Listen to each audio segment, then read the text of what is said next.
welcome to the Rob Burgess Show. I am, of course, your host, Rob Burgess. On this, our 104th episode, our returning guest is Jonathan Fowler.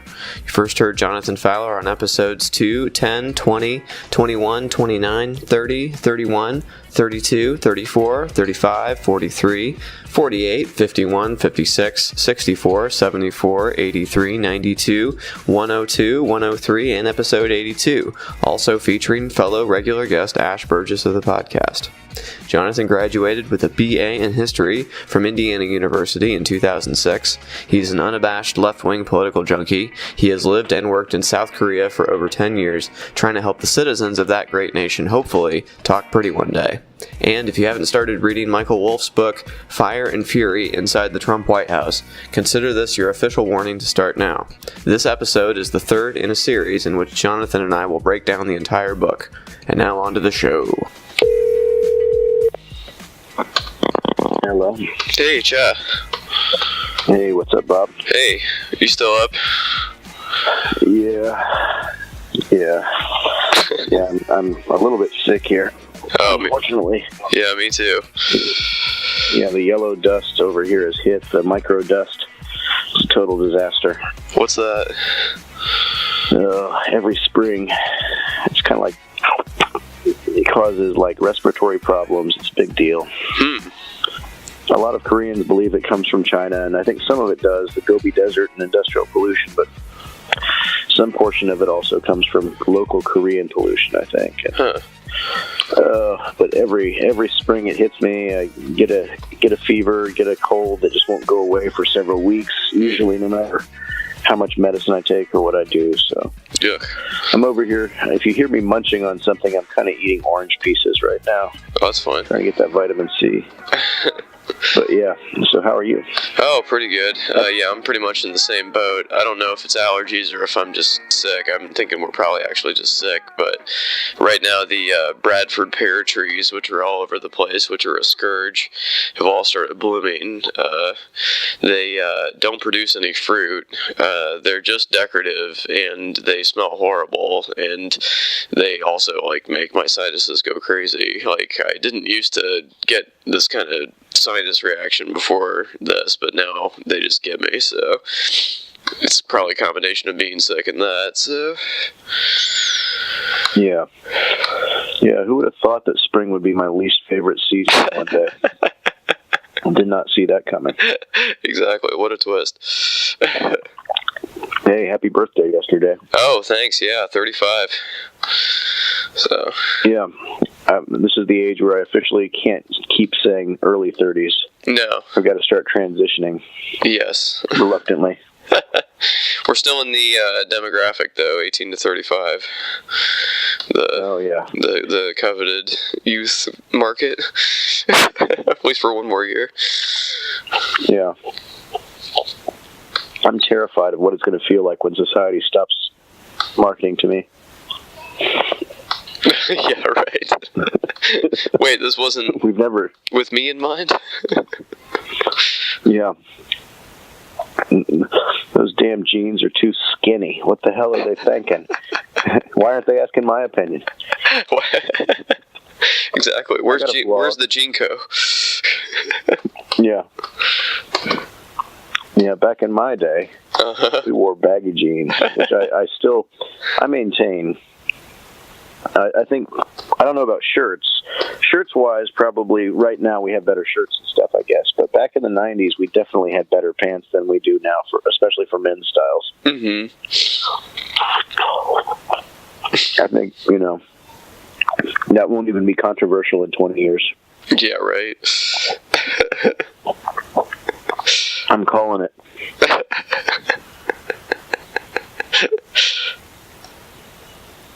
Oh, well, so anyways, the dividends of peacetime over here in Korea right now, I suppose. Yeah, I was going to ask you about that. It looks like the skies may be clearing. It's all thanks to our dear leader, Trump. Oh, well, perhaps that's the American perspective. I think really? Because I just read a headline in the New York Times that said most South Koreans think Trump should get a Nobel Peace Prize for his work in the peninsula there. That's a crock of shit. I mean, I guarantee I could ask 50 South Koreans about that, and they would not agree. Yeah. I will say, like, Moon Jae-in might have, he might have said that, but he's still being diplomatic, right? Mm-hmm. I mean, and frankly, he's being smart, because if Donald Trump believes that he's getting credit for bringing peace, then he's going to be less likely to start bombing or to blow up the negotiations a couple months later when he joins, right? Mm-hmm. So, giving him credit. Oh, wow, this peace is so amazing. Thank you, Donald Trump. And Donald, oh, did I give you peace? Yeah, of course I did. Yeah, I love peace in the Korean Peninsula. Yes, that was my vision all along. So, yeah, I think the president is giving him credit, but that's just because he's playing politics, which Donald Trump remarkably has not figured out how to do after 2 years in the presidency. So. Mm-hmm. Yeah. Well, maybe the madman theory pays off sometimes.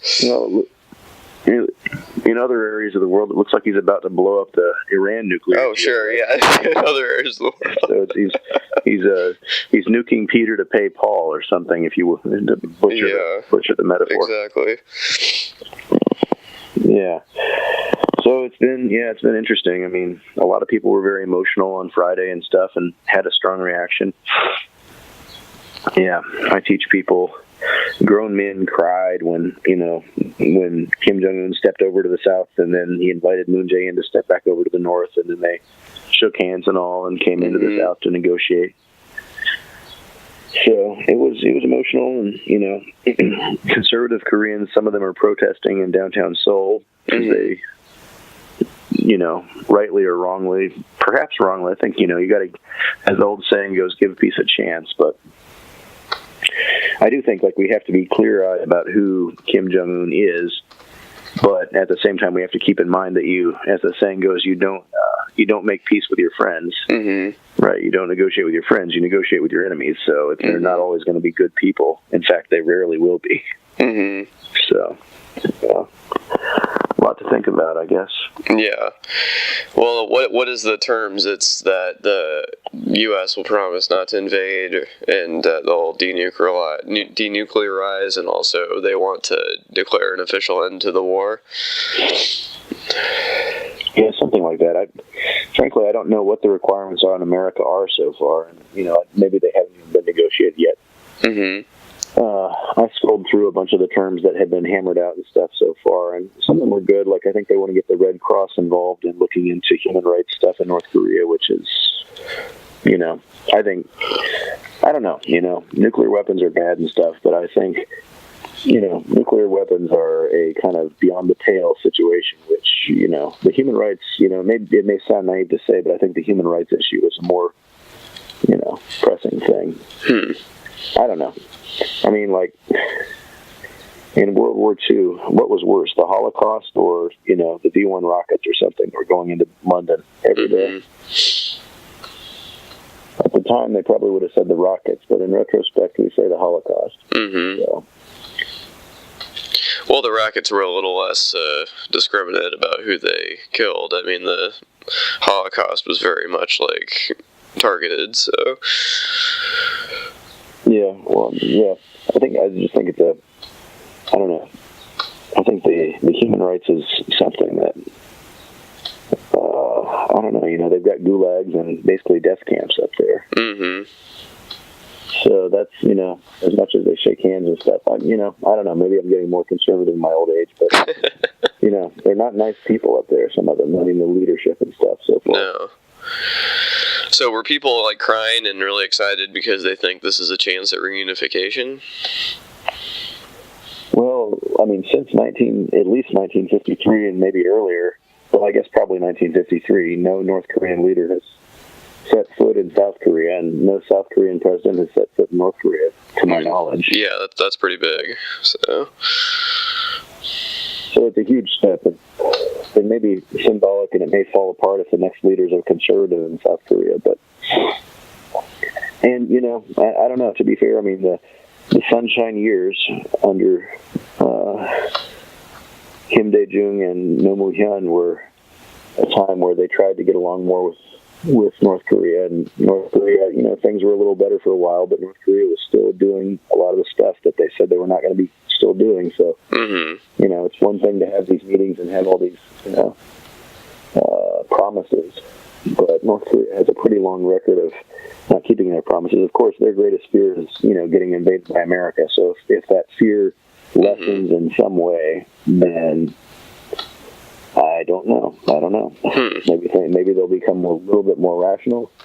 Not rational. I mean, they are rational in some ways. I mean, what they do has been effective at preserving their dynasty for 3 generations. So.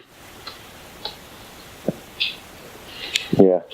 And another thing that's funny about Trump trying to claim credit for it is that while these negotiations were starting, you know what I was watching from America, the Newsday that day? Trump calling into Fox and Friends and crying and moaning for 30 minutes, and his acolytes there or whatever just trying to get him off the phone as bad as they could. He didn't mention North Korea. He didn't give a shit. He didn't even know what was going on probably. He was complaining about Comey and the election and the popular vote and the Mueller and the probe and the no collusion and all this crap. Look, Comey is a leaker and he's a liar. And not only on this stuff, he's been leaking for years. He's probably been using his friend, the so-called professor, who now turns out to have FBI clearance, which he never said. He even lied about that because he never said that in Congress. He said he gave it to a friend. And he gave it to a friend to leak classified information. It's all classified. It was totally classified. So he did an illegal act. And he said it himself, in order to get a special counsel against me. So the special counsel, and by the way, and Intelligence Committee and everybody else has found no collusion. There's no collusion with me and the Russians. Nobody's been tougher to Russia than I am. You can ask President Putin about that. There's been nobody. Between the military and the oil and all of the other things that I've done, the aluminum tax, they send us a lot of aluminum, and I put tariffs on aluminum coming in. The 60 people that we sent out, the 60 so-called diplomats, nobody's been tougher. Nobody's even been close to as tough as me, and we hear this nonsense going. So there's no collusion whatsoever. That's what he was doing on the day when North and South Korea were taking this big step. So the one thing I'll give credit for is that I think that there is some possibility that the kind of the good cop bad cop dynamic between a radical right wing president in America and a pretty far left president in South Korea may have shifted North Korea's calculation. But we got to remember another thing. North Korea's goal is to kind of drive a wedge between America and South Korea, and Trump may be giving them exactly the opportunity to do just that. So, anyways, yeah, we'll see what happens, but I'm cautiously optimistic, but yeah. Yeah. These things have gone badly before. That's true. So you recently got like a press award, right, of some sort? Yeah. I got on Friday, I got a award from the Indiana chapter of the Society of Professional Journalists for best coverage of government or politics. So I was pretty excited for that. Okay. And I knew I was going to win something. To the podcast? What? And they've been listening to the podcast. Oh, right? Obviously, yeah, that was what it was for. yeah, because that's where all that takes place. Exactly. They heard one episode with us, and they were like, "All right, just give them all the awards." Pulitzer. I'm waiting for that Genius grant. That's what I'm waiting for. Okay. But yeah. It was a story I did about how Eric Holcomb, who's the current governor of Indiana, he issued 6 pardons in one day, and I made note of the fact that was twice as many as Mike Pence had done in his entire 4 years in office. And I especially highlighted a case, Keith Cooper, who was an innocent man who was locked up for years for a crime he didn't commit. It was obvious that he didn't commit it. the judge and the prosecutor and everyone else basically said as much. But in the waning days of the Pence administration's governorship, he refused to give him a pardon and left it for Governor Holcomb to clean up after he got inaugurated. So it was kind of a pretty stark contrast in the calculations the two people made, I guess, between when they give a pardon and when they don't. So we've been away from the fire and the fury for a long time, I guess. But, yeah, I don't know. I've been reading up a storm over here. I just finished rereading that book, The Looming Power. By Lawrence Wright. The Road to 9/11. Yeah. I think I read that in 2006 or early 2007, right before I left America. And it was an outstanding book back then. Mm-hmm. And they've recently made it into a series on Hulu, I guess. Oh, is that where it is? And okay, I knew they were doing something with it like that. Yeah, and I'll be real. This is, I don't know, the show, if you had never read the book, you might like the show a lot. And I appreciate that they're making the show, because I said back in the day that this book was going to be optioned to a movie at some point. And it wasn't a movie, it was, a peak TV or whatever period we're in right now. Mm-hmm. But the thing was, like, the book had an epic scale. I mean, it started in, like, the 1800s and early 1900s and stuff, with the beginnings of Wahhabism and the ideology of radical Islam and some of the early thinkers, and going up through the Mujahideen in Afghanistan in the 1980s, and the surprisingly limited role that the Arab Muslims played in that conflict, and then how they kind of were banned from their home countries and spread out into the world after that, and wreaked havoc all over the place. And going up through the embassy bombings in Africa and the coal bombing and stuff, which were the two incidents that I was aware of on 9/11 when that happened. And I, with my roommate at that time from New Jersey, I said, I wonder if this was Osama bin Laden. And he said, who? I said, well, he's done a few other things over the past couple of years. But just, all these incidents that we kind of get lost in the memory hole or something, but it goes into incredible detail about with people, just interviews with people. I don't know how he got the interviews and stuff, but so like the first half of the book doesn't even mention too much about the CIA or the FBI and their lack of intelligence sharing issues that led to, just people, the left hand not knowing what the right hand was doing while the terrorists were in the country and stuff, which the CIA knew about, but they didn't share with the FBI, who would have been keen on making some arrests there. Right. But so they focused on that aspect. They didn't focus on the whole backstory, which was an incredible backstory with remarkable parallels to the main character. So that was an outstanding book to reread. It was by the farther you read along in it, the faster you start reading, because it's just building and building and building. Can't recommend that book enough. But yeah. Does it go into the Saudi connection at all? Yeah. It has a history of the modern, Saudi kingdom and how they came to be the way they are to some degree. It was good. Yeah. And and just kind of the I guess you could say the Faustian bargain or whatever that they made with the Wahhabi radical Islamists in their own country, which was actually after. They had they had radical corruption. And then at one point, this guy went and took over the Grand Mosque there and took a bunch of prisoners. He killed, I want to say he killed the previous king, I guess, or one of the religious leaders or something. And then they said that, God, I don't know. It was early in the book and stuff, and it's kind of a blur now. But they held the Grand Mosque for several days, and the Saudis tried to take it back several times, but just got a bunch of people killed. And finally, they got that guy. They captured him. They retook it, and they, executed him and a lot of other people.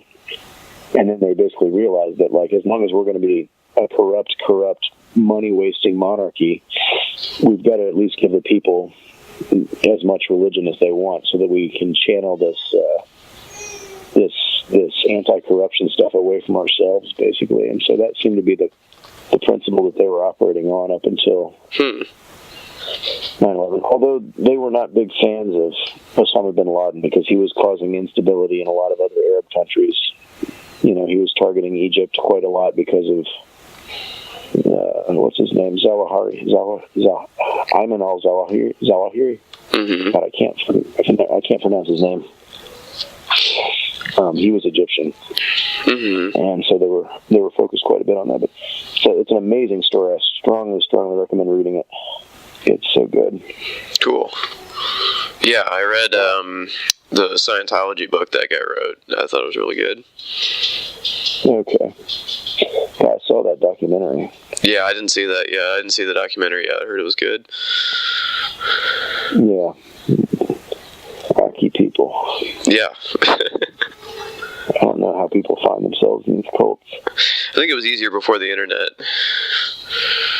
You know, because then they didn't tell you about Xenu and stuff before, you know, you joined. I think it was like kind of like surprise.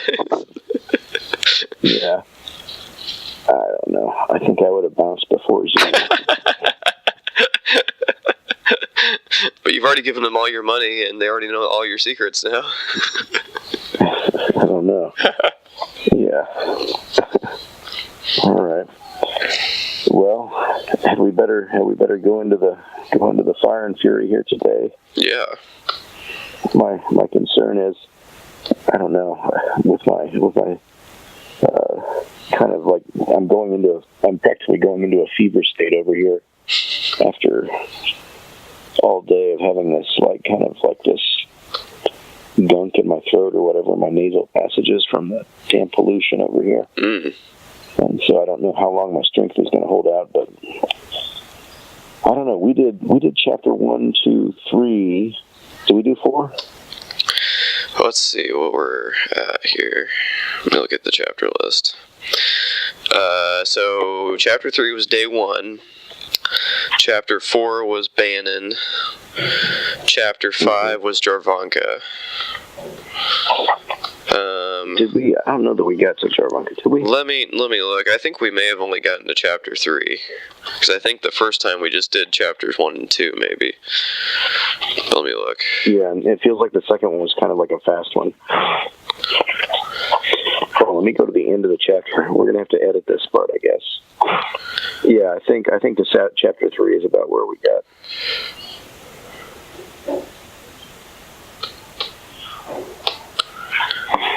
Okay, yeah, I think so. So we're on chapter 4? Yeah, I think so. I think we can start here. All right, so this is the Bannon chapter. Yep. Although there's a lot of Bannon throughout it. There sure is.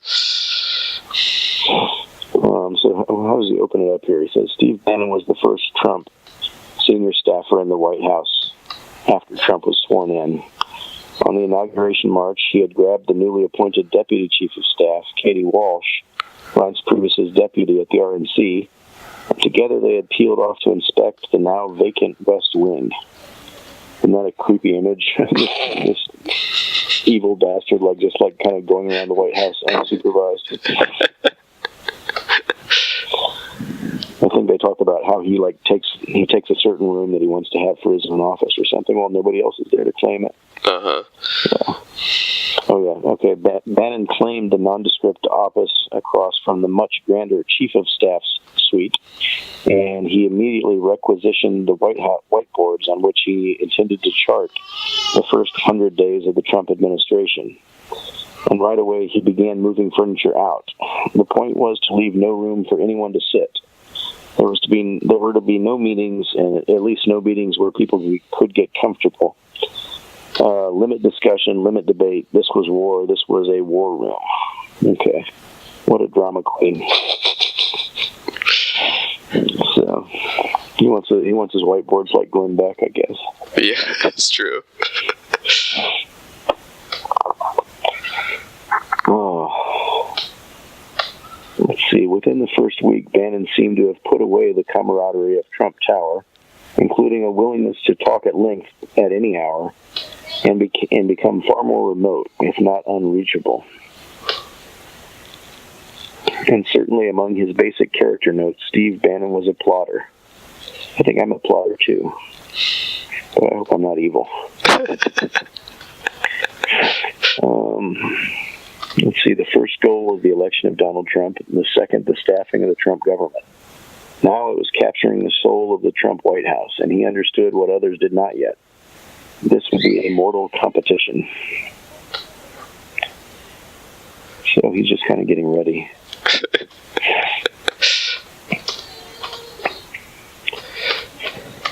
In the early days of the transition, Bannon had encouraged the Trump team to read David Halberstam's Best and the Brightest. One of the few people who seem actually to have taken him up on this reading assignment was Jared Kushner.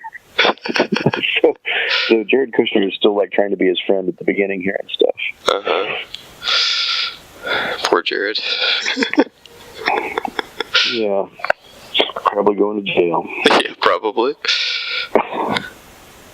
Yeah, Halberstam. His dude's name.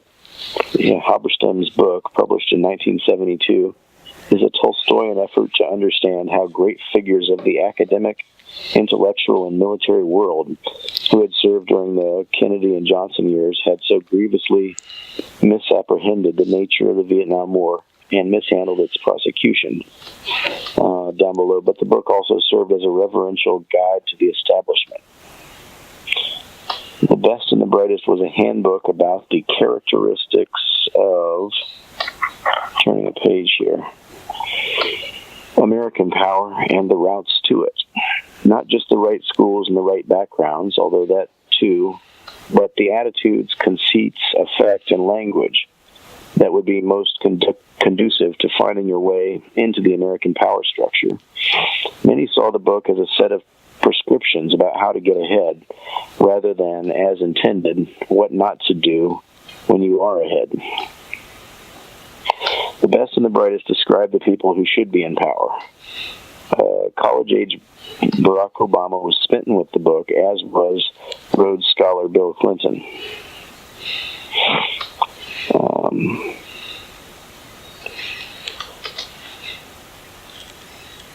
Let's see.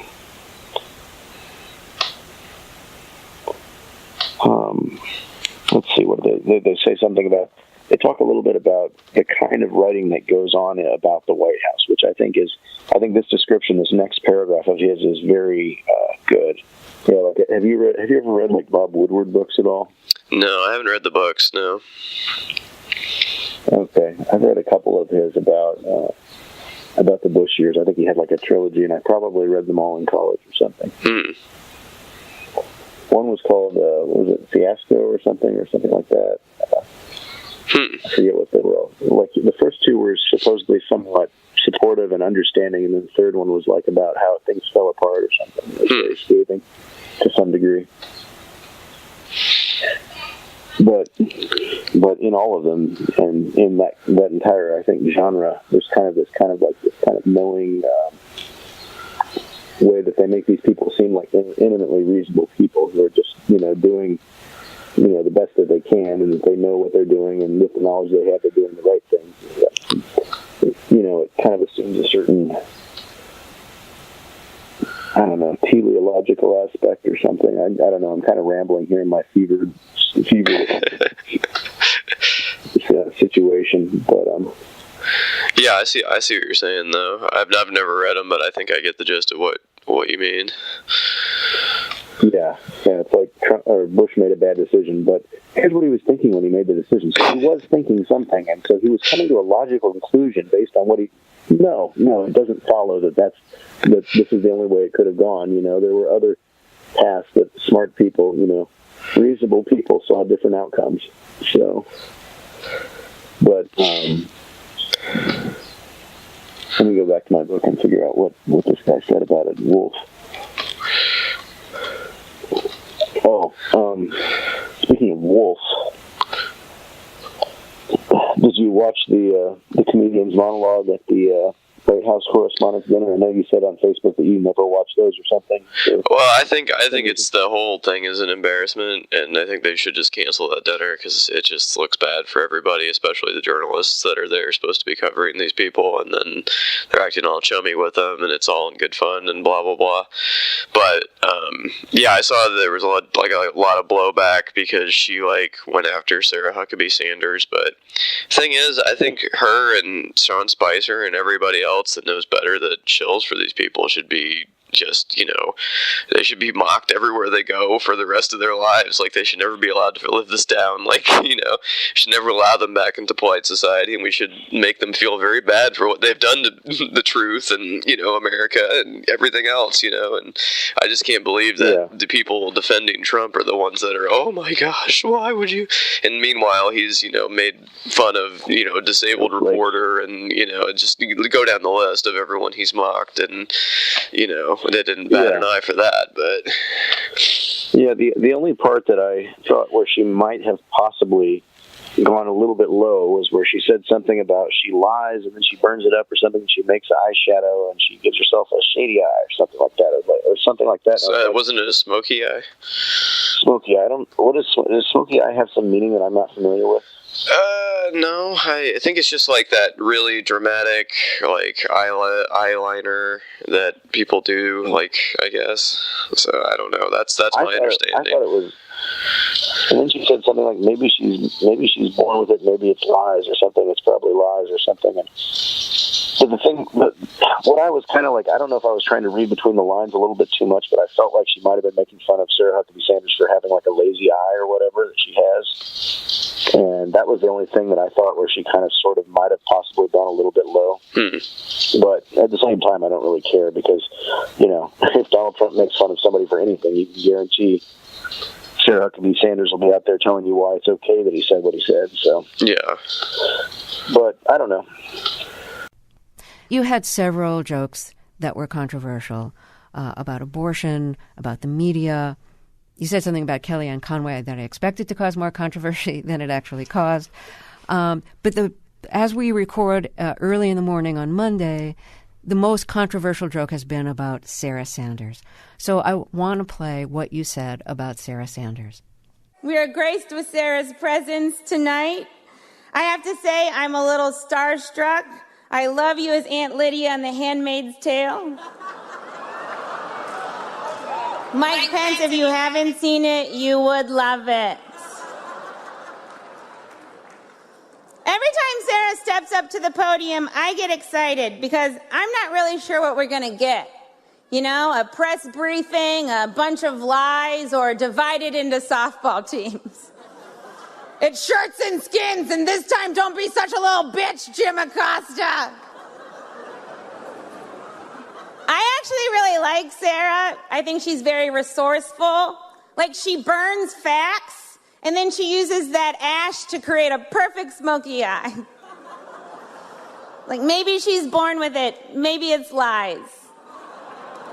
It's probably lies. So it was Michael Wolff Saturday night at the White House Correspondents' Dinner. So a lot of people thought that you were attacking Sara Sanders for her looks. I don't really like to put you in the position of having to dissect your joke, but I'm going to ask you to do it anyways. What was your intention with the joke? I think people have a lot of preconceived notions about Sara's looks, and I think a lot of what's happening is they're projecting onto this joke. I made a conscious effort not to write any jokes about any woman's looks in this speech. And, I think it's clear that the joke wasn't about Sara's looks, but I don't think, to me it's so obvious that I don't even really need to defend it. I think if you listen to the joke, you'll understand that it's about the fact that she lies. And if it's taken another way, I think you should go back and listen to it again. So when you mention her eyeliner, are you criticizing her eyeliner? And if so, is criticizing her eyeliner different than criticizing how she looks? I said she had a perfect smoky eye, so I was complimenting her eyeliner. because it's fine. Her makeup's fine. It's the fact that she burns facts and she uses lies for her smoky eye.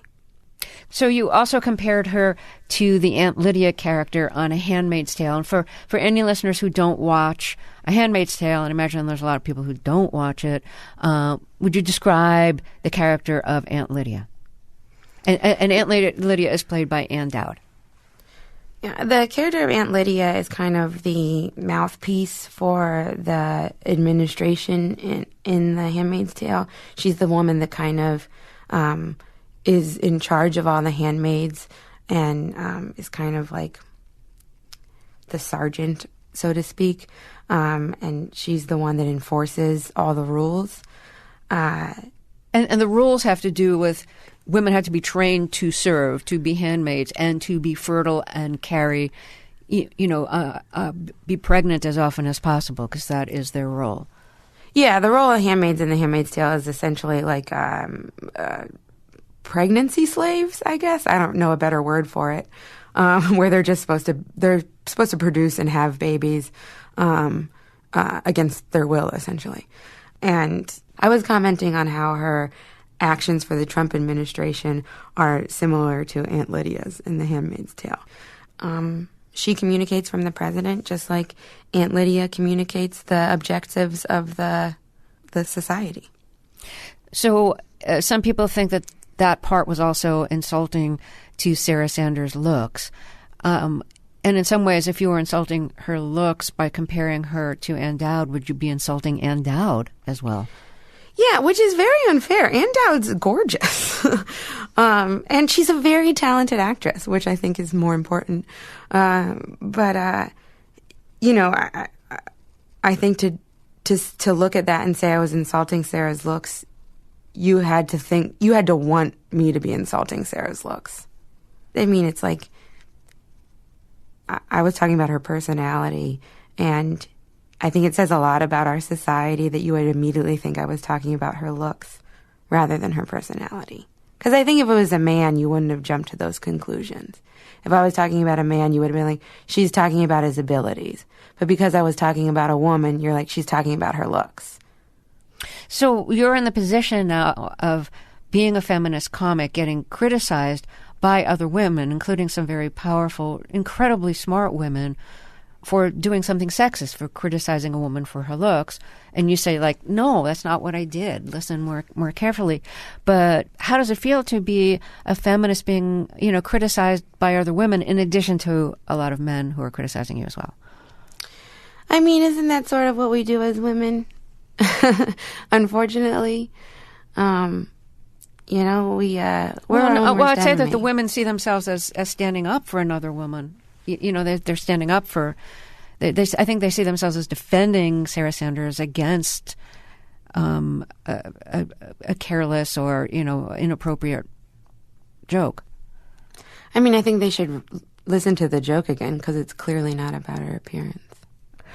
I'm wondering if you think it's maybe a little bit sexist to think that Sara Sanders as a woman needs to be protected from a couple of jokes at a roast, because I haven't heard men be protected that way at roasts.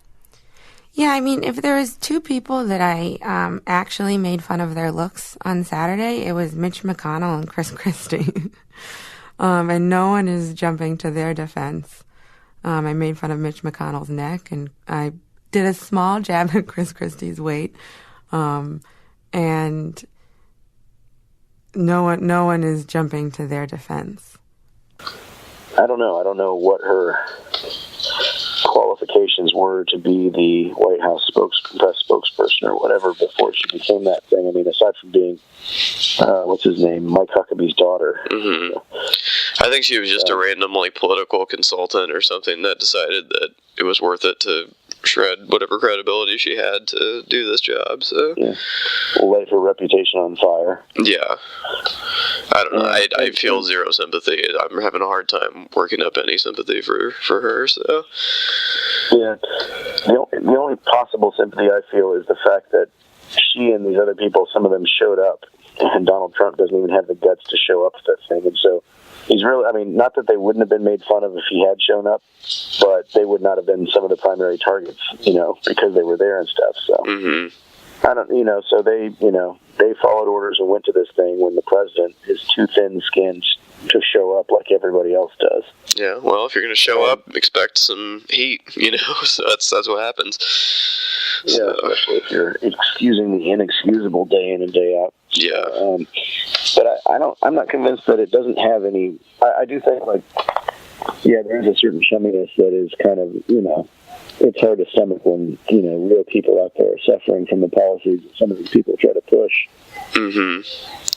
Yeah, I guess Mika Brzezinski and Maggie Haberman from the New York Times and a couple other people were rushing to Sara Sanders' defense, and it's like, this is why you're the problem with what's going on. This access journalism is just, like we've talked about before, it's got to go away. I mean, this is ridiculous. It's like, why are you defending these people? You should be making these people feel bad every day. Like, this is what you should be doing. You should be holding their feet to the fire, not coddling them. Yeah, well, I think Mika Brzezinski is, right now, she's just hypersensitive to any criticism of a woman.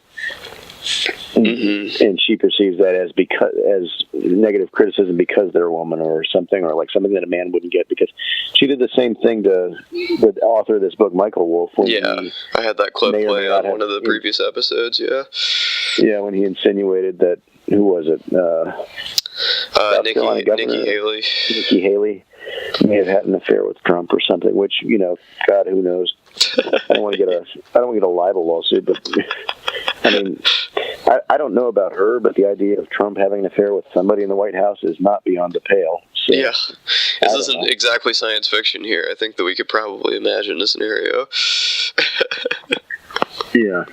But Mika Brzezinski jumped down this Michael Wolff guy's throat on that issue, and I was like, whoa.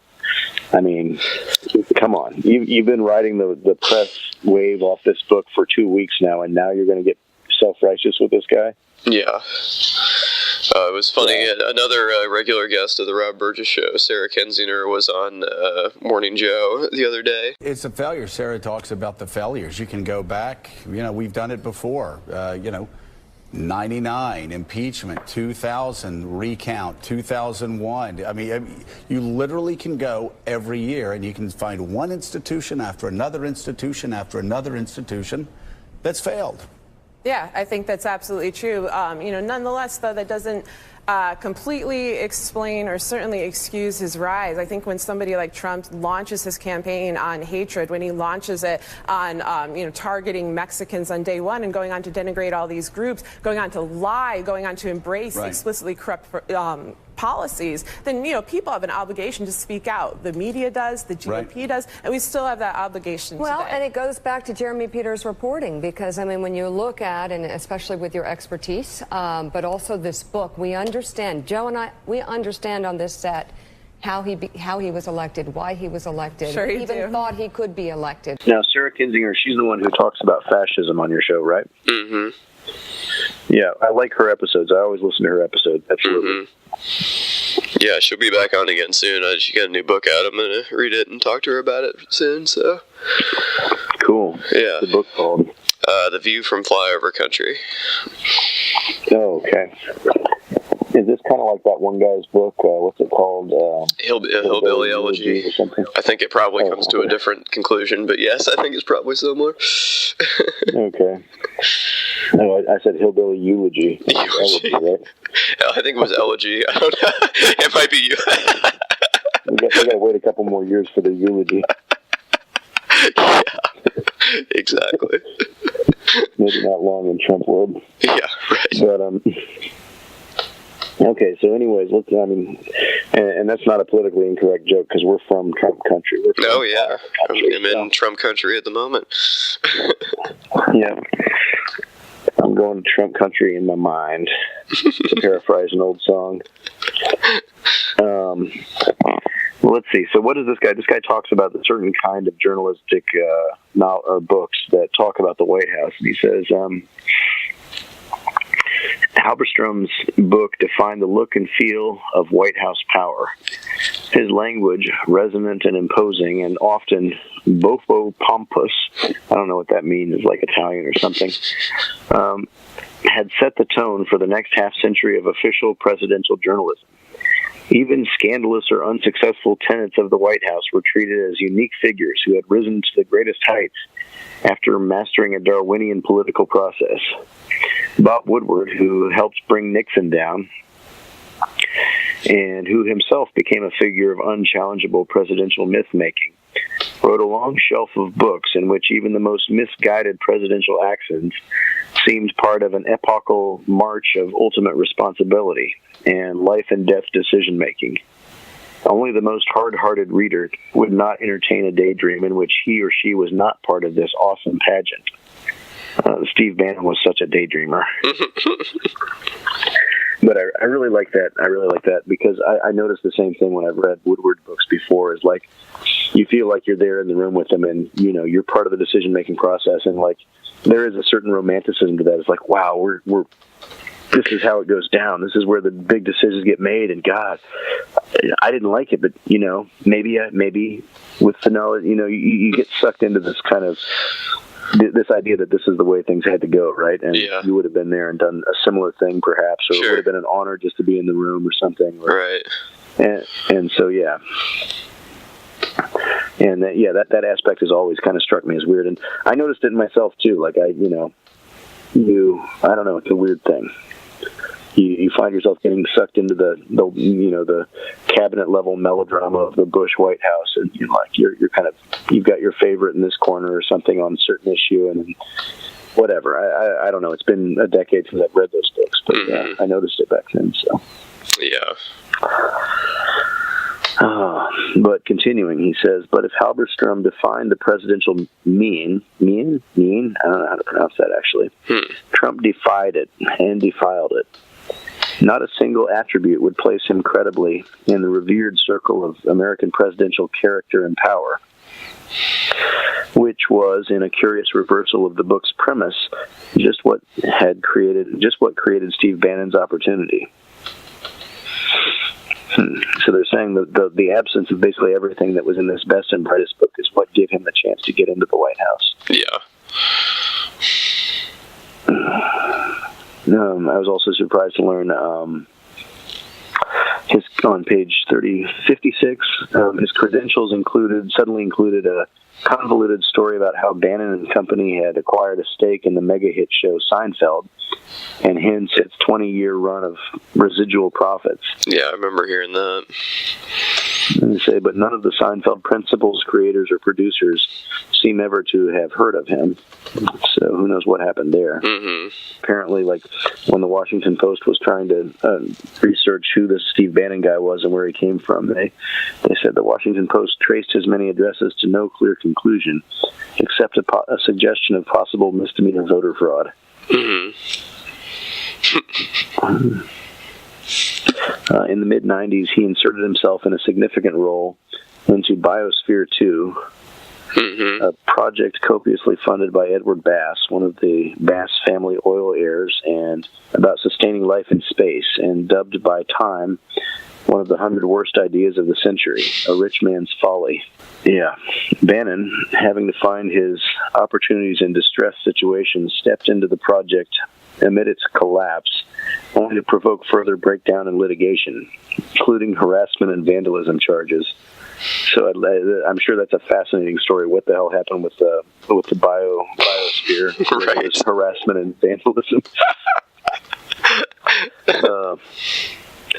After the Biosphere 2 disaster, he participated in raising financing for a virtual currency scheme, MMORPGs or MMOs, which is where I guess he eventually wound up getting involved in World of Warcraft, which is amazing. I don't know how that worked out, but well, that eventually led to Gamergate. I think his involvement with that, wasn't it? Was he involved in Gamergate? I don't know. Well, Gamergate was like very much, I think, post World of Warcraft. But but I think that was his introduction to the world of video games or whatever, and I think that's where he met that Milo Yiannopoulos guy, and then I think that's where the Gamergate thing took off from there, or his involvement with it anyway. Yeah. I was aware of Gamergate at the time, and I thought there were decent arguments on both sides, but at a certain point, I don't know, man. Talking about Gamergate, we're getting some dicey waters here. I don't know. I feel like it's the same thing that happens with like a lot of people, like Jordan Peterson and Gamergate, and a lot of these things. Like they may, in some sense, have a certain point that they're making that's correct, but they just attract a caliber of people who are, self-righteous and dogmatic, and don't correctly state both sides of the argument, and have right-wing leanings that very quickly come to the surface that it makes it impossible to, really be on board with him for the issues where they may have a point. So, yeah, exactly. I don't know, but yeah, I was. It's bizarre to think that Steve Bannon was involved with Seinfeld and World of Warcraft at all. Yeah. So,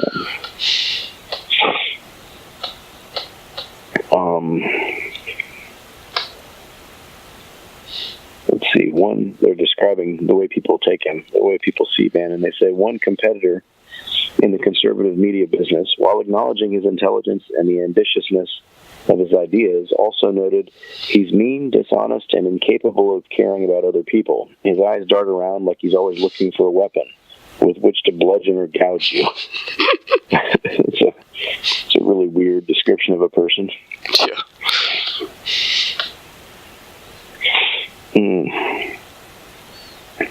Let's see. They talk about what's more, conservative media. It's a highly lucrative target market category with books often dominating the bestseller lists, videos, and other products. Available through direct sales avenues that can circumvent most expensive distribution channels. So they're talking about how I don't know, the profitability, I guess, of going into right-wing media as opposed to left-wing media. I don't know. What do you think about what we're hearing about Jeff, or about the about this guy so far, Steve Bannon? Steve Bannon, yeah, he seems like he's been on like the shadows and the kind of the edges of pop culture for a while, and he's never really had a bona fide hit of his own. It seems like he's kind of leached onto a few things that had some success, but I don't know. This seems like he was just looking for something to ride to glory, and it seems like Trump was his vehicle. So yeah, it's kind of like the old turd flower, Karl Rove. Yes, that's true. Wasn't it Turd Blossom? Yeah. Okay. Yeah. What did Tupac Shakur say? Pour some liquor. The rose that grew from concrete. What about the blossom that grew from turd? Yeah. Jordan W. was a poet. Yeah. So, anyways, I don't know. This feverishness is overtaking me here, but I'm continuing. And yet I fight on. And yet he persisted. Okay. Yeah, indubitably. Okay. Let's see, continuing. Bannon was not so much an entrepreneur of vision or even business discipline. He was more simply following the money, or trying to separate a fool from his money. He could not have done better than Bob and Rebecca Mercer, who had set themselves up as almost professional fools. Bannon focused his entrepreneurial talents on becoming courtier, Svengali, and political investment advisor to father and daughter. Theirs was a consciously quixotic mission. They would devote vast sums, albeit still just a small part of the Bob Mercer's many billions, to trying to build a radical free market, small government, homeschooling, anti-liberal, gold standard, pro-death penalty, anti-Muslim, pro-Christian, monetarist, and civil rights political movement in the United States. Bob Mercer is an ultimate quant. I don't know what that means. I think it just means somebody who's only concerned with data and has no life outside of, like, numbers and stuff. You know what that means? God, what a quant. Bleep, bloop, bloop. All right, I don't know where we're going here. So anyways, yeah, well, we learn, by, I don't know. Sorry, I'm spiraling here. Bob Mercer is an ultimate quant, an engineer who designs investment algorithms and became a co-CEO of one of the most successful hedge funds, Renaissance Technologies. With his daughter, Rebecca, Mercer set up what is in effect a private Tea Party movement, self-funding whatever Tea Party or alt-right projects took their fancy. Father and daughter are far out on the odd spectrum. Bob Mercer is almost nonverbal, looking at you with a dead stare, and either not talking or offering only minimal response. He had a Steinway Baby Grand on his yacht.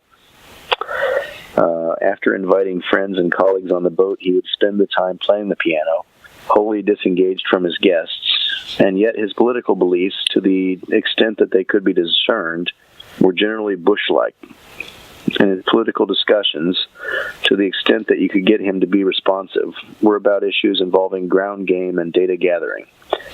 It was Rebecca Mercer who had bonded with Bannon and whose politics were grim, unyielding, and doctrinaire, who defined the family. With the death of Andrew Breitbart in 2012, Bannon, in essence holding the proxy of the Mercers' investment on the site, took over the Breitbart business. He leveraged his gaming experience into using Gamergate, a precursor alt-right movement that coalesced around an antipathy toward and harassment of women working in the online gaming industry, to build vast amounts of traffic through the virality of political memes. After hours one night in the White House, Bannon would argue that he knew exactly how to build a Breitbart for the left, and he would have the key advantage because people on the left want to win Pulitzers, whereas I want to be Pulitzer. Okay. Oh, this guy. What a drama queen. Mm-hmm. He's like somebody who watched Scarface one too many times or something. And took all the wrong lessons from it. Yeah. Let's see. We're continuing to talk about the Mercers. Or maybe Bannon. But a seeming measure of his marginality was that his big project was the career of Jeff Sessions, Beauregard, Sessions' middle name, and Bannon's affectionate moniker and evocation of the Confederate general, among the least mainstream and most peculiar people in the Senate, whom Bannon tried to promote to run for president in 2012. Many of Trump's positions in the campaign were taken from the Breitbart articles he had printed out for him. Oh my. Yeah, and then they continue. Bannon didn't much question Donald Trump's bona fides or behavior or electability because in part Trump was just his latest rich man. The rich man is a fixed fact, which you have to accept and deal with in an entrepreneurial world, at least a lower-level entrepreneurial world. And, of course, if Trump had firmer bona fides, better behavior, and clear electability, Bannon would not have had his chance.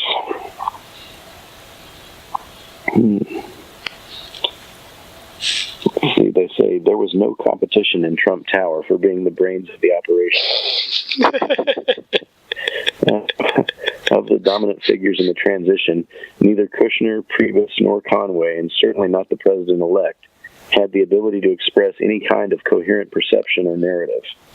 By default, everybody had to look to the voluble, aphoristic, shambolic, witty, off-the-cuff figure who was both ever-present on the premises and who had, in an unlikely attribute, read a book or two. The path to victory was an economic and cultural message to the white working class in Florida, Ohio, Michigan, and Pennsylvania. So we're kind of getting a little bit of backstory about the guy leading up to his being, latching on to Trump in this way. Yeah. Any thoughts? I realize I'm just kind of reading and rambling here. Yeah, no, I mean, I think that's probably true. I mean, I don't think anyone else had, like, the energy of Steve Bannon or the, like they said, I mean, even though he's got, like, terrible ideas and, like you say, he's a drama queen and everything, I mean, he really is the only game in town as far as, like, book learning goes in that circle, so I think he probably held a certain amount of sway, whether, you know, he would have in other situations or not. Probably not. I mean, this is probably the one situation where he could be a leading light or whatever, so. Yeah. I don't know. It's an interesting position to find yourself in, because I don't think I'd want to be the president. But wouldn't it be fun, in a way, if you were like the president's trusted thinker, and you could basically manipulate the president to do what you wanted all the time? I mean, wouldn't that be? I mean, it's terrible for democracy, but isn't that like almost better than being in the spotlight yourself? You know, having to defend your ideas, the puppet master, as man behind the throne. Well, I you know, to some degree, I think he's a reprehensible person, but yeah, if you find yourself in a position where you're doing all these terrible things, but you think that those are good things to do, and you've got a president who respects and listens to you and follows your advice and basically cannibalizes his worldview from you, I mean, I don't know. Yeah, obviously that's irresponsible, and it's a scary situation if you really think about the implications of it, but it would be tempting. Especially if your ideas politically were things that you did not think you could get done through any legitimate method of, you know, running on them or whatever. So. Right, exactly. So I don't know. I don't know what I'm saying here, but I'm just saying, like, I think, you know, taking into account all the you know, wrongness of everything he's doing, I think I can understand how he saw this chance and he just grabbed it. He grabbed those coattails and held on for as long as he damn well could. You know, like a bucking bronco. He got knocked off eventually. But. Well, he got knocked off by the Mercers too after this book. But yeah, no, it's like I hear what you're saying. It's more fun to have the power than the fame, or at least it's more consequential. So yeah.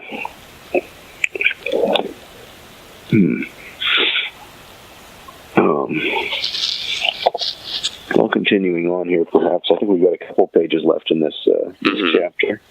Bannon collected enemies. Few fueled his savagery and rancor toward the standard issue Republican world as much as Rupert Murdoch. Not least because of Bannon's understanding of Trump. Not least because Murdoch had Donald Trump's ear. It was one of the key elements of Bannon's understanding of Trump. The last person Trump spoke to ended up with enormous influence. Murdoch, for his part, would complain that he couldn't get Trump off the phone. It sounds like a Fox and Friends problem. It sounds like a persistent problem at Fox. They can't get Trump off the phone. He doesn't know anything about American politics, and he has no feel for the American people, said Bannon to Trump, always eager to point out that Murdoch wasn't an American. But Trump couldn't get enough of it. With his love of winners, he saw Murdoch as the ultimate winner, Trump was suddenly bad-mouthing his friend Ailes as a loser.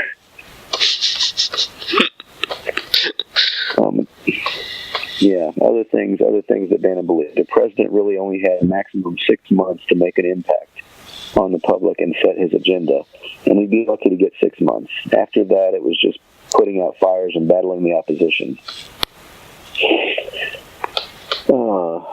This was the message whose urgency Bannon himself had been trying to impress on an often distracted Trump. Indeed, in his first weeks in the White House, an inattentive Trump was already trying to curtail his schedule of meetings, limit his hours in the office, and keep his normal golf habits. Bannon's strategic view of government was shock and awe, dominate rather than negotiate. Having daydreamed his way into ultimate bureaucratic power, he did not want to see himself as a bureaucrat. There was a moral order in aligning language and action. If you said you were going to do something, you do it. Yeah, anyways, I think it's funny that he used the first 6 months of a presidency as a crucial time, and Trump's like, the inauguration is fun, but now I just want to get back to my regular life. He's like, no, this is the time to get it all done. We've got 100 days to ruin everything. Hurry.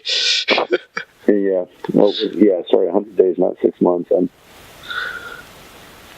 getting things mixed up. But it's, I don't know. It's a funny dynamic to have such a lowly motivated person as the president, I guess. Well, why don't we make a mighty push? Yeah, I'll finish this chapter. 3 more pages, 5 more pages, something. Yeah. Yeah, I don't know. Have you had any response on Twitter or other people reading this too at all? Yeah. I got a couple people on Twitter retweeting this when I tweeted out, so I think people are reading along. I'm going to see if I can get Michael Wolff at the end here. Oh boy, I don't know. He's probably going to kill us for reading the entire book on the podcast. By the way, Michael Wolff, if you need somebody to record the audio book, call me back when I don't have my cold. Yeah, right. I'm sure I'm not who he wants. He'll give a dramatic reading. You'll even do voices, right? We do voices. Yeah. My Trump impersonation may not be the best, but I make a strong effort. Yeah. Let's see here. Bannon had delved deeply into the nature of executive orders, EOs. You can't rule by decree in the United States, except you really can. Kind of a disturbing thing. Well, I don't know. I mean, I guess when Congress doesn't work anymore, that's when it's, more of a necessity. Now, in something of a zero-sum game, Trump's executive orders would undo Obama's executive orders. Bannon's, let's see, Stephen Miller, he'd become Bannon's effective assistant and researcher, assembled a list of more than 200 executive orders to issue in the first 100 days.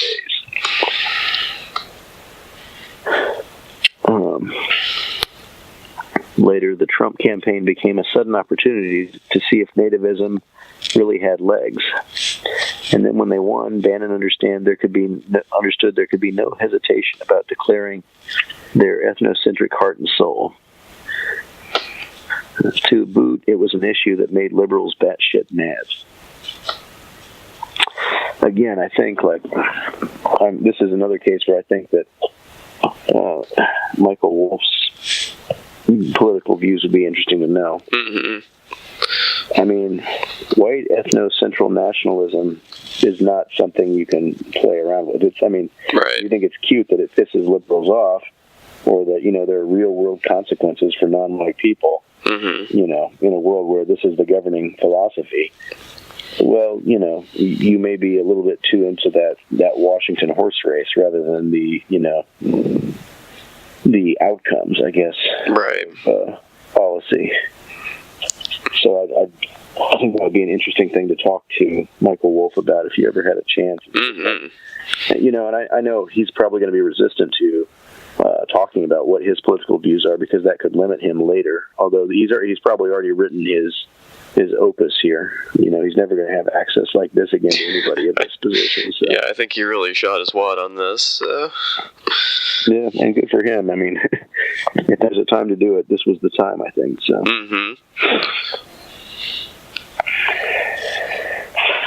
Let's see, what does it say next?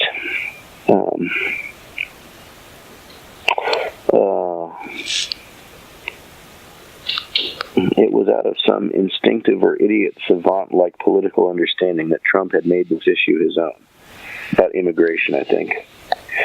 In some of his earliest political outings, even before Obama's election in 2008, Trump talked with bewilderment and resentment about strict quotas on European immigration and the deluge from Asia and other places, end quote. His obsessive focus on Obama's birth certificate was in part about the scourge of non-European foreignness, a certain race baiting. Who were these people? Why were they here? The Breitbart formula was to so appall the liberals that the base was doubly satisfied, generating clicks and a ricochet of disgust and delight. You defined yourself by your enemy's reaction. The real goal was to expose the hypocrisy of the liberal view. Somehow, despite laws, rules, and customs, liberal globalists had pushed a myth of more or less open immigration. It was a double liberal hypocrisy because sotto voce, Italian again, the Obama administration had been quite aggressive in deporting illegal aliens, except don't tell the liberals that. People want their countries back, said Bannon, a simple thing. Bannon meant his executive order to strip away the liberal conceits on an already illiberal process. Rather than seeking to accomplish his goals with the least amount of upset, keeping liberal fig leaves in place, he sought the most. Why would you? Was the logical question of anyone who saw the higher function of government as avoiding conflict. This included most people in office. The new appointees in place at the affected agencies and departments wanted nothing more than a moment to get their footing before they might even consider dramatic and contentious new policies. Old appointees, Obama appointees who still occupied most executive branch jobs, found it unfathomable that the new administration would go out of its way to take procedures that largely already existed and to restate them in incendiary red flag and ad hominem terms, such that liberals would have to oppose them. He wanted to force liberals to acknowledge that even liberal governments, even the Obama government, were engaged in the real politics of slowing immigration, ever hampered by the liberal refusal to acknowledge this effort.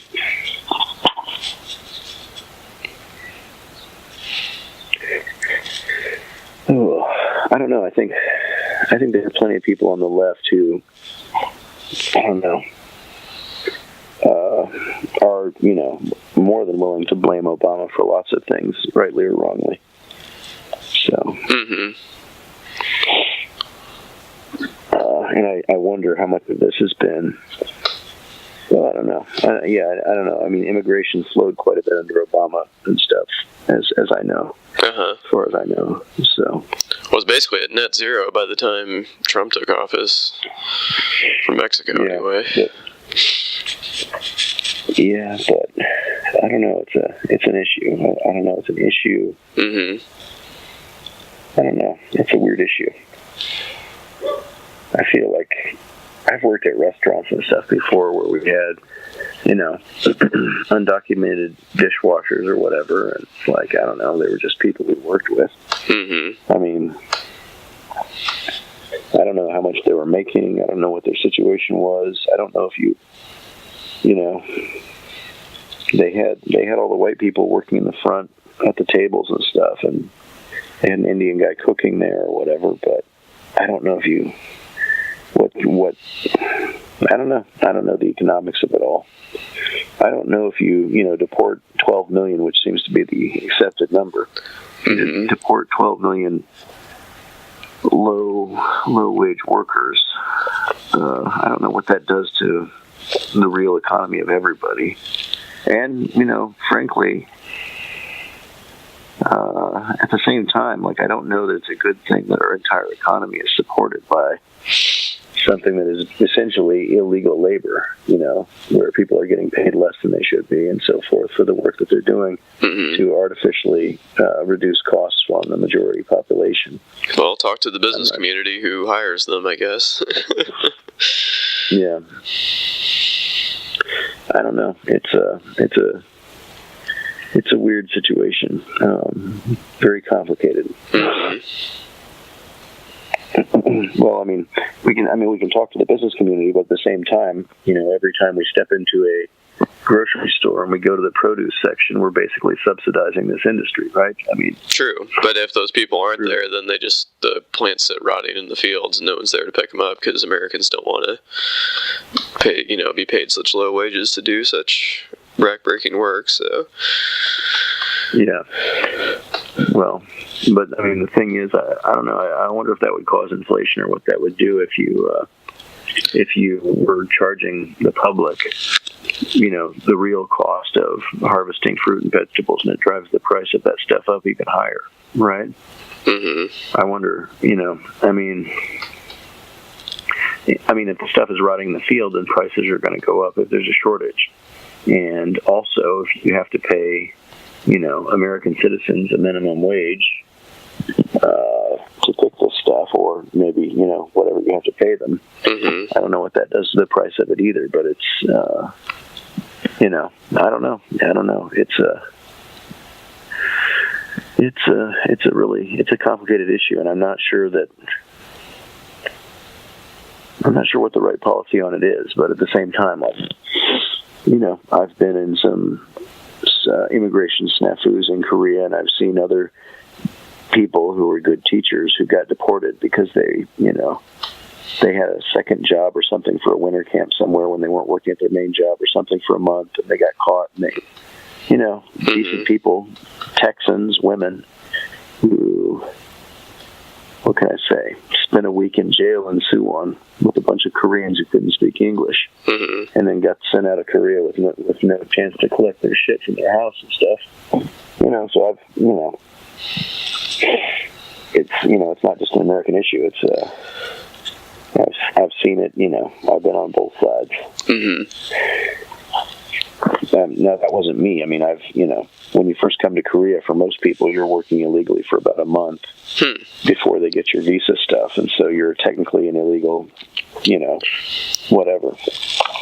I mean, a person's not an illegal, but you're working illegally for the action. Mm-hmm. So, I don't know, if there was a country in the world where I could work work hard, but make a hell of a lot more money than I could make back in America, I could send some of that money back to America. I mean, I don't know, it's like, why not? Yeah. But, I don't know, at the same time, I think it is a kind of a thing that, we kind of look the other way at the fact that these people, liberals are supposed to be on the side of, economic progress, labor unions, workers' rights. But undocumented, people working illegally in the United States are the people who have the least rights in their workplace. And so I do think it's, while I don't want to see them rounded up and deported or jailed or, families broken up and stuff like that, at the same time, like the status quo is not necessarily I don't know. Anyways, I'm wrestling with that a little bit. Mm-hmm. I don't see an easy solution from either side, and I certainly don't think racism is the answer. I was worried that was where you're going to end up. Yeah. So I've concluded that racism really is the answer. Yeah. What is it? Wesley Willis said Jesus is the answer. How about that? Yeah. Old Wesley Willis, rest in peace. Yeah, absolutely.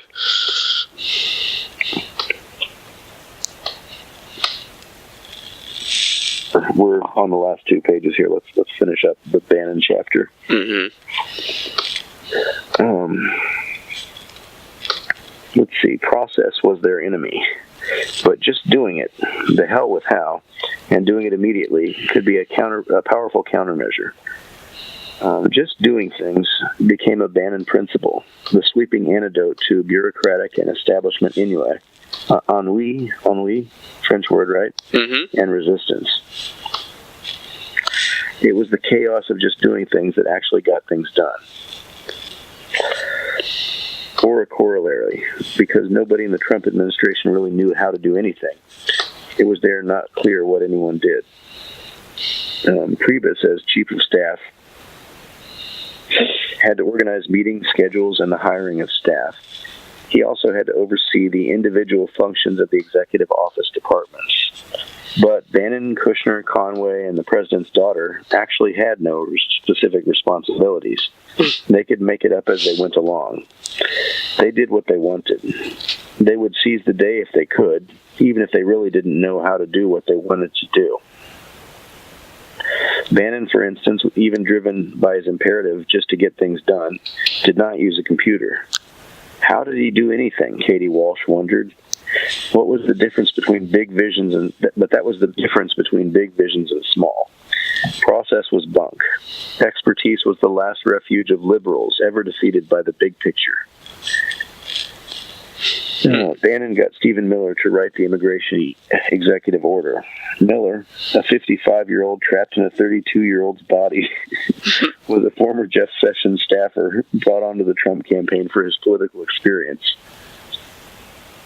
Except, other than being a dedicated far-right conservative, it was unclear what particular abilities accompanied Miller's political views.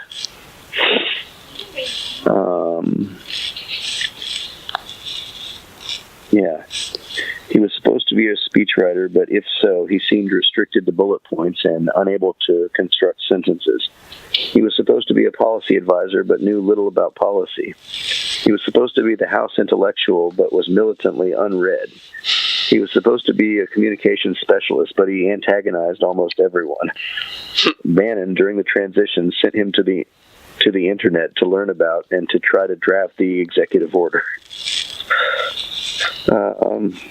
And then they talk about the first attempt at the immigration order, executive order. Why did we do this on a Friday when it would hit the airports hardest and bring out the most protesters? Almost the entire White House staff demanded to know. That's why, said Bannon, so the snowflakes would show up at the airports and riot. That was the way to crush the liberals, make them crazy and drag them to the left. So that's kind of the conclusion of the chapter. So It leads up to I remember when that happened. I mean, they were they listed several Arab countries that they wanted to restrict people coming from. Yep. And people were getting taken off planes when they landed and stuff, from what I remember. And immigration lawyers were showing up at the airport to represent them, and protests and all this stuff. It was a big mess. And frankly, I can't remember what else was going on at that time, but I feel like there were 2 or 3 other sticks in the fire at that point too that were burning. Yeah, for sure. So, anyways, it was what a chapter. Yeah, just the chaos is the point, is basically what I take from what Bannon said. It's not that it's a good idea or that it's well executed. It's just supposed to drive the other side crazy. The liberal tears taste so good that it doesn't matter how they were squeezed. Yeah. Well, don't worry. We'll be drinking conservative tear cocktails when we take away all their guns. Hey, for a minute there, it looked like it was going to be Trump that was going to take away their guns. Remember that? He's like, I like getting the guns first, or whatever he said. It takes so long to go to court to get the due process procedures. I like taking the guns early, like in this crazy man's case that just took place in Florida. He had a lot of firearms. They saw everything. To go to court would have taken a long time. So you could do exactly what you're saying, but take the guns first, go through due process second. Yeah. Boy, they had I bet the NRA whipped him back into his office and sat him down so fast his hairpiece was spinning. You cannot fucking say that. You are going to backtrack right now, or we're going to shoot you right here. You don't think I got a gun? I'm in the NRA. I'm the president. Yeah. You're going to be prying that toupee out of my cold, dead fingers. Yeah, wouldn't that be the greatest irony if the guns were actually grabbed by the one that they thought was just going to let them keep them? This is all parody, folks. It's parody. It's hilarious jokes. That's what you listen to us for. Yeah, that's right. Humorous commentary. Yeah. Well, when do you think you can record again? It may be possible this Friday. Okay. Or possibly Saturday night. Last week I was hoping to do something on Friday or Saturday night, but I ended up having chicken and beer with some of my students on Friday night, and then on Saturday I was watching a baseball game and drinking beer. And then now, tomorrow I thought I had the whole day off, but it turns out I still have to go to the high school, but that's not until like 11 a.m. So I can sleep in a little bit. So I'm pretty cool about that. But I think this fever is going to hit either tonight or tomorrow, and it's going to be hell. Yeah. But yeah, seriously, probably Friday or Saturday night, one of those 2 nights, we can probably record again. So cool. I'm gonna get you back on a regular schedule and stuff. And I know, you haven't had anybody else lined up for a few weeks here, so we'll do some episodes, fill it in with the book chapters here for a little while. Yeah, sweet. We're making progress. We'll be done with this book one day. Yeah, I think probably by his impeachment we should. Yeah, we'll have to read fast or slow. I don't know how long that's going to take, but yeah. By the way, what about what's his name? Cohen pleading the fifth after getting raided by the Southern District of New York prosecutor's office or something. Man, there's a guy that's going down hard. Yeah. Yeah. I mean, you can't be around Trump without absolutely dragging yourself through the mud. No, absolutely not. And this guy's like a fixer too, so he knows like all the bodies are buried and everything. Yeah. Yeah. It's we're going to be hearing him squeal probably pretty soon. Oh yeah. I don't know what he's going to do. I don't know. And they say Trump maybe may or may not be able to pardon him or something, or whatever. I don't think you can pardon for state crimes, though. That was that was my understanding. You can pardon for federal crimes, and also it's not always your advantage to pardon people that know stuff about you either, because then they can't plead the fifth anymore, because then there's no self-incrimination. Okay. Because then you've taken that away, because you can't be incriminated if you've already been pardoned, so you have to answer the question at that point. Yeah. Boy, man, Mueller he's playing 3D chess here. Although he's playing it's a fucking slow game, which is bad. That's the only bad part, yeah. But I feel like he's thought of these scenarios before, you know what I mean? So. Yeah. Yeah, I just think, as I've always said, I think every day that this guy's in office is potentially a disaster waiting to happen. And as bad as it's been, we've largely avoided, I don't know. Every president gets tested, though. And we'll see when that comes. But I think if a war kicks off, if something major happens somewhere in Korea or Iran or Afghanistan or Iraq or I don't know, Russia, who knows what's going to happen, but history's not going to look kindly on people who are, slow rolling this impeachment and this accountability for this guy. Yeah. I think every day we're getting closer and closer to the P-tape because, it's like the only thing, it continues to be like the only thing that has not been definitively proven in the Steele dossier. And Trump's denials don't even make sense anymore. And so it's kind of like, I don't know, I don't know. Yeah, it's... So, yep. I mean, and with the, what can we say? I mean, with the stuff with the trade war with China, I don't know if that's on hold or what. We haven't been hearing about it too much lately, but, them saying they were going to put tariffs on corn and soybeans and stuff. Well, they specifically targeted states that Trump won with the tariffs. I mean, they knew exactly what they were doing with that. Yeah. Well, I've got people, I know people who are, in that industry, and I'd be fascinated just to hear what their, sure, you could try and go the route of just blame China for everything, and, But, Trump could have known, and everybody's been saying it's a bad idea to start a trade war with China. But he's the person who's got to touch the stove, right? And so, I'd be curious to hear what Trump voters who may be in these affected industries are going to be singing a year from now or 2 years from now if these tariffs go into effect on the goods that they produce on farms in the Midwest. So, I don't know. It's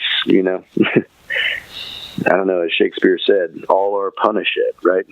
Romeo and Juliet. So we'll see what happens. Yeah, for sure. All right. Well, on that note, I hope you feel better, dude.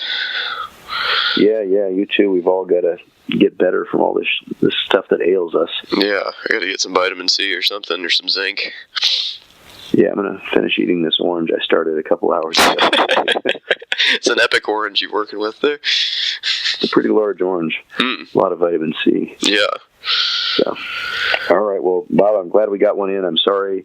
I have no idea how the audio quality or my tone is going to be when this releases, but, I think we got an episode in the can there. And, Yeah. Yeah, thanks for doing it. I appreciate it. I'm looking forward to getting some more in, so... Yeah. All right, well, we'll talk again very soon, okay? We'll try to get another one done within a week or two. Sweet. All right, well, have a good night. Yep. All right. Thank you, Bob. Later. Later on. Bye-bye.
If you enjoy this podcast, there are several ways to support it.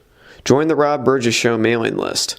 Go to tinyletter.com/The Rob Burgess Show and type in your email address.